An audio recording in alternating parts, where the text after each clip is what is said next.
И не этой потрепанной шаве открывать свой грязный рот и засорять пространство. Есть достаточно материалов для серьезного изучения деятельности Буни компетентными органами. Что вообще происходит в России? Это, блядь, полный какой-то дурдом уже.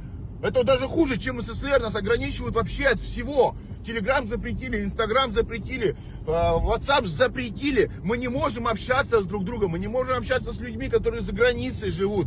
Столько, больше миллиона человек полегло, нахуй, а сколько коллег осталось, блядь? В чем смысл-то, блядь? Я никогда в этом смысла не видел. Я за вас, воевать даже не буду. Идите нахуй.